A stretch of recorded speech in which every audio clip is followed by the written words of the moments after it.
Queridos alunos, bem-vindos ao nosso Falando em Literatura.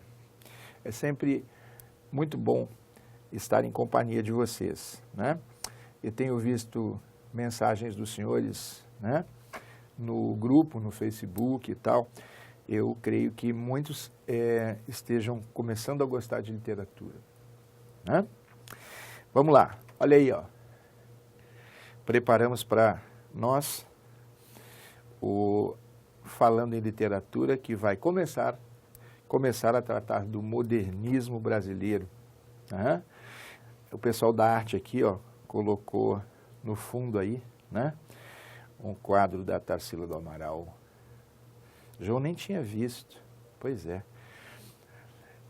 Eu encontrei para nós algumas coisas curiosas, interessantes sobre a Semana de Arte Moderna que aconteceu. Foi a segunda semana de fevereiro de 1922 e ocorreu aqui em São Paulo, no Teatro Municipal.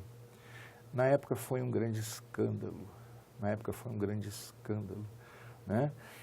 Jovens artistas reuniram-se para um festival de iconoclastia, de destruição do passado, propondo mudanças radicais e profundas na literatura, na pintura, no teatro, na música, nas artes plásticas de modo geral. E foi um choque. O objetivo foi atingido, porque a ideia era realmente a de chocar, né? Dizendo não ao passado, né? Não ao passadismo, como eles mesmos diziam, Mário de Andrade, né, dizia, e sim ao futuro, né? Eles ansiavam o futuro, para lembrar um verso do Mayakovsky, né?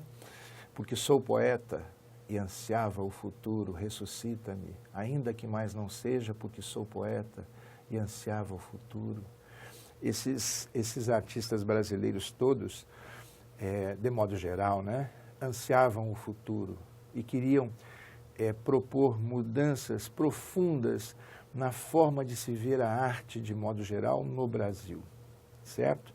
E é claro que houve influência de muitos movimentos estrangeiros, de muitas vanguardas artísticas europeias, principalmente do futurismo, do cubofuturismo, do cubismo, do dadaísmo, do surrealismo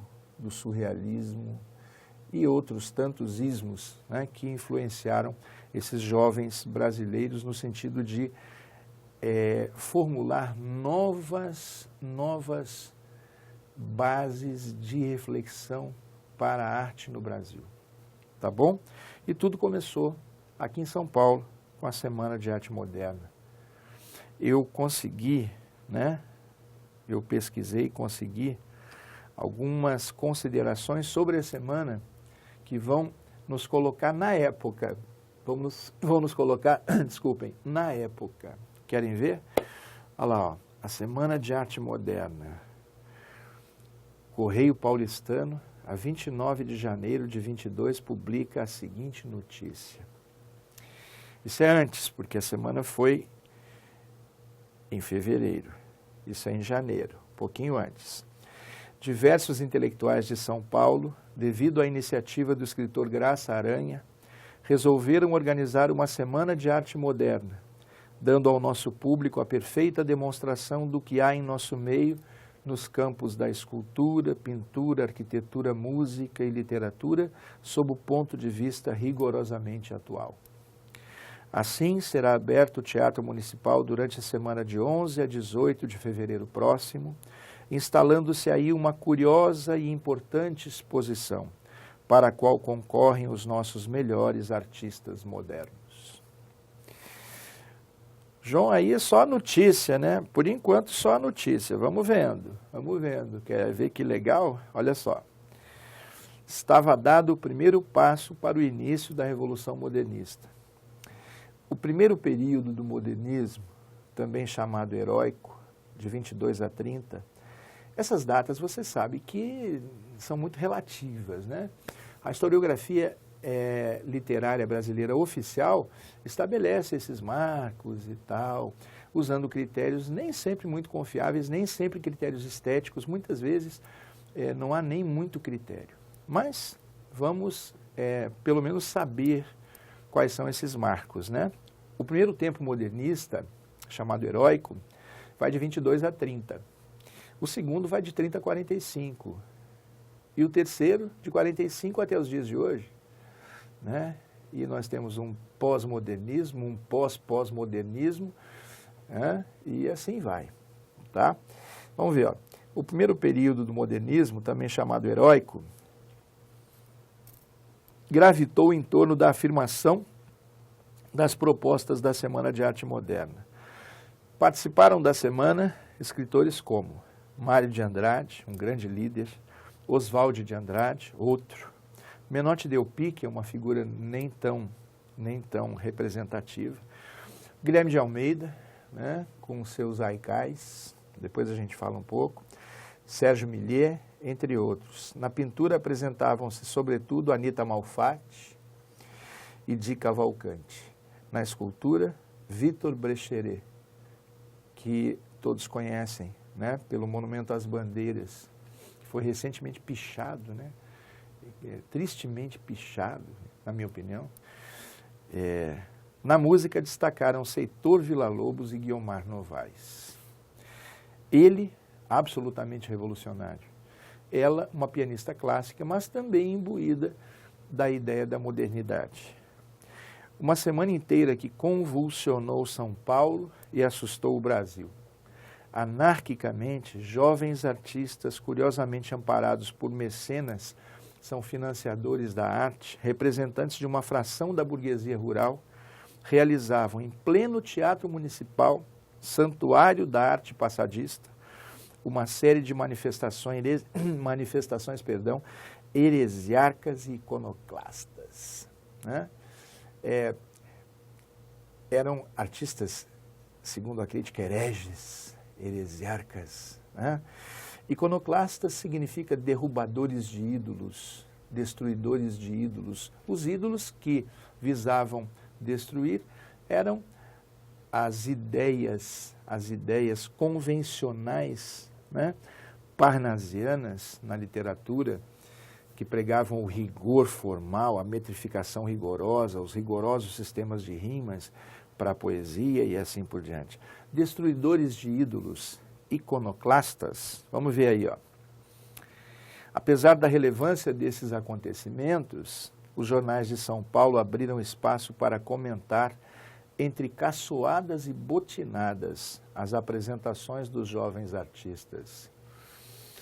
Olha só, gente, olha a espinafrada, né? O pessoal foi zoado. Quer ver? O futurismo é a artrite mental de uma geração. Jornal A Gazeta, em 17 de fevereiro de 22. O futurismo é a artrite mental de uma geração. Olha só. Olha outra consideração. Também da Gazeta, no dia 22 de fevereiro de 1922. O público chocado diante da nova música tocada na semana, como diante dos quadros expostos e dos poemas sem rima, sons sucessivos sem nexo estão fora da arte musical, são ruídos, são estrondos, palavras sem nexo estão fora do discurso, são disparates como tantos e tão cabeludos que nesta semana conseguiram desopilar os nervos do público paulista, que raramente ri a bandeiras despregadas. Em outras palavras, o cara está dizendo que tudo foi uma grande palhaçada, né? Coitado do palhaço, tem nada com isso. Vamos vendo. Outra consideração. Finalmente foram vingados os brios paulistas na última pagodeira da Semana Futurista. Foi preciso fechar as galerias para evitar que o palco se enchesse de batatas e tomates. Mesmo, porém, com as galerias interditadas, a coisa se converteria em enorme pateada se houvesse um dos tais discursos nefelibatas.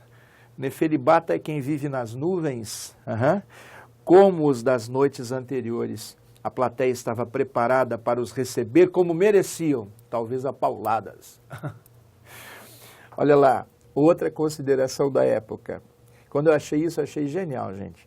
Precisa-se de um moço honesto que saiba fazer versos futuristas.